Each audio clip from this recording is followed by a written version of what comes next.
오늘 장윤미 대변인이 임명되고 나서 처음 오셨는데, 예, 인사 한번 하시죠. 앉아서 하세요.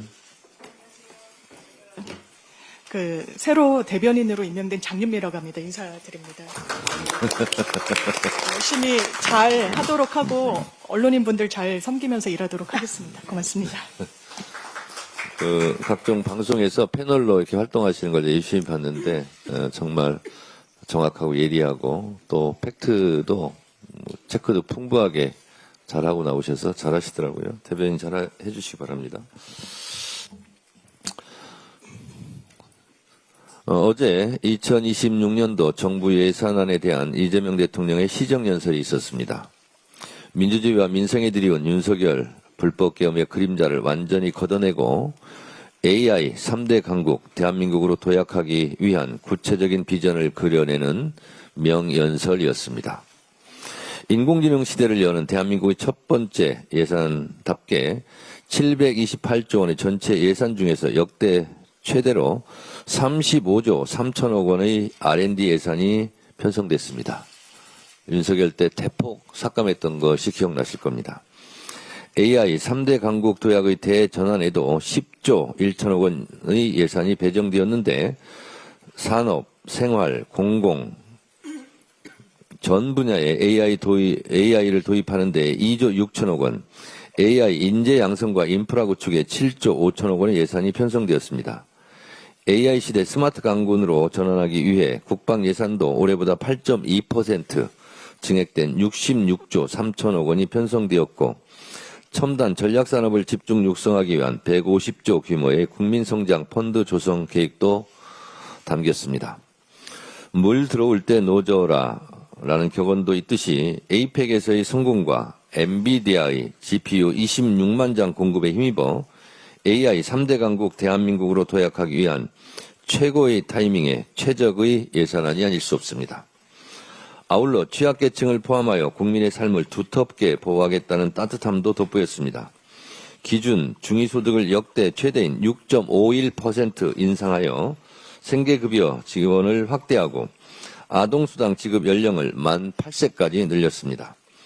청년 미래 적금을 신설하여 저소득 청소년들의 자산 형성을 뒷받침하겠다는 정부의 계획은 미래 세대를 위한 적극적인 보호장치입니다. 장애인과 노인 일자리를 확충하고 인구 감소 지역에 농어촌 기본소득을 도입하며 지역사회 통합 돌봄을 전국적으로 확산하겠다는 정부의 계획도 열렬한 박수를 받기에 충분합니다. 각별히 오늘은 소상공인의 날인데 24조 원 규모의 지역사랑 상품권을 발행하고 경영안정 바우처를 지급하여 어려움을 겪는 소상공인들을 지원하겠다는 정부의 계획은 우리 경제에 더 큰 활력을 불어넣어줄 것으로 기대됩니다. 뿐만 아니라 국민의 생명과 안전을 굳건하게 지키겠다는 이재명 대통령의 결연한 의지도 읽을 수 있었습니다. 근로감독관 2,000명 증원과 일터지킴이 신설을 통해 산업재해를 미리 방지하는 일은 즉각적인 도입이 필요합니다. 재해재난 예방과 신속 대응을 위한 예산도 5조 5천억 원을 편성했습니다. 예산안은 결국 선택과 집중인데 탁월한 선택과 과감한 집중이 이루어진 예산이라 평가합니다. 어제 있었던 대통령 시정연설은 인류의 발전상을 정확하게 꿰뚫고 대한민국의 미래를 내다보는 해안이 돋보였습니다. 이재명 대통령의 연설대로 농경사회에서 산업사회로, 산업사회에서 정보사회로 전환해왔던 것처럼 AI 사회로의 전환은 필연입니다. 산업화 시대에는 하루가 늦으면 한 달이 뒤처지고 정보화 시대에는 하루가 늦으면 1년이 뒤처졌지만 AI 시대에는 하루가 늦으면 한 세대가 뒤처진다는 말이 저는 참 와닿았습니다. 박정희 대통령이 산업화의 고속도로를 깔고 김대중 대통령이 정보화의 고속도로를 낸 것처럼 이제는 AI 시대의 고속도로를 구축해야 합니다. 내년도 정부 예산안은 AI 3대 강국 대한민국의 시대를 활짝 여는 첫 번째 예산이 될 것입니다. IT 강국으로서의 기본 인프라와 맨손으로 한강의 기적을 일으킨 우리 국민의 저력, 그리고 만반의 준비를 갖춘 우리 기업들의 노력까지 삼박자가 어울려진다면 그 무엇도 이루지 못할 것은 없습니다. 한 발짝씩 앞서 나가면 됩니다. 1도의 기울기가 나중에는 엄청난 격차로 벌어질 것입니다. 2026년은 이재명 정부가 스스로 편성한 예산을 가지고 국가를 운영하는 첫 해인 만큼 더불어민주당은 내년도 정부 예산안을 법정 기일 안에 반드시 처리하여 AI 3대 강국으로 도약하는 대한민국을 든든하게 뒷받침할 것입니다. 어제 국민의힘이 주경호 의원 구속영장 청구에 반발해 이재명 대통령 예산안 시정연설에 불참했습니다. 지난 정권에는 대통령 본인이 시정연설 하기를 거부하더니 새 정부가 들어서니 의원들이 대통령 시정연설 듣기를 거부합니다. 예산안은 정부의 한 해 살림 계획입니다. 그 계획을 꼼꼼히 따지고 비판도 하고 의견을 나눠 조정하는 것은 국회의원의 책무입니다. 그런데 내란 중요 임무 종사 혐의자를 두둔하기 위해 책임을 내던지다니 참으로 유감입니다. 지난 3일 윤석열 내란 우두머리 혐의 공판에서 곽종근 전 특전사령관이 이렇게 증언했습니다.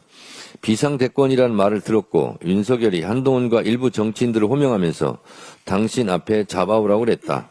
당신이 총으로 쏴서라도 죽이겠다고 했다. 그런데 국민의힘 대변인은 이 증언에 대해 친구끼리 너 죽을래? 하는 식의 친구끼리 농담일 수 있다고 말합니다.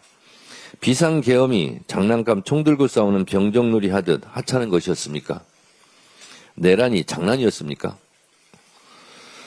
내란이 있었던 것은 분명한 사실이고 우리 국민이 그 증인이고 목격자입니다. 추경호 전 원내대표가 계엄 해제 표결을 방해했다는 사실이 확인된다면 내란 중요 임무 종사자가 될 것입니다.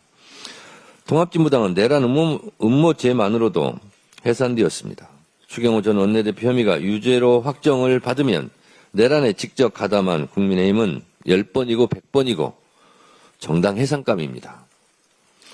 요즘 장동혁 대표 발언이 참 어처구니 없습니다. 어제 시정연설 직전 이재명 대통령의 마지막 시정연설이 돼야 한다고 했는데 명백한 대선 불복 선언입니다. 공당의 대표가 했다고 믿을 수 없는 민생을 볼모로 한 협박입니다. 장동혁 대표야말로 국민의힘 당적으로 국회 본회의장에서 예산 시정연설을 들을 마지막 기회를 놓친 것은 아닌지 한번 돌아보시기 바랍니다. 장동혁 대표가 또 이철호 지사님이 경주 에이펙의 성공을 이끄는데 수고가 많았다. 에이펙의 성공은 국민의힘과 국회의 전폭적인 지지 덕분이라고 했습니다. 웃음이 났습니다. 정상회담장에 들어가지도 않은 경북도지사 덕분에 에이펙이 성공했다니 참 실소를 자아냅니다. 자, 어쨌든 에이펙을 실패를 하고 성공하지 못했다고 말하지는 않는 것 같으니 그나마 다행입니다. 각국 정상들과 직접 만나 담판을 짓고 역대급 성과를 거둔 이재명 대통령은 그렇다면 성공 그 이상의 성공이라고 국민의힘도 스스로 인정하는 것 같아 어쨌든 감사합니다. 네, 고맙습니다. 네, 다음으로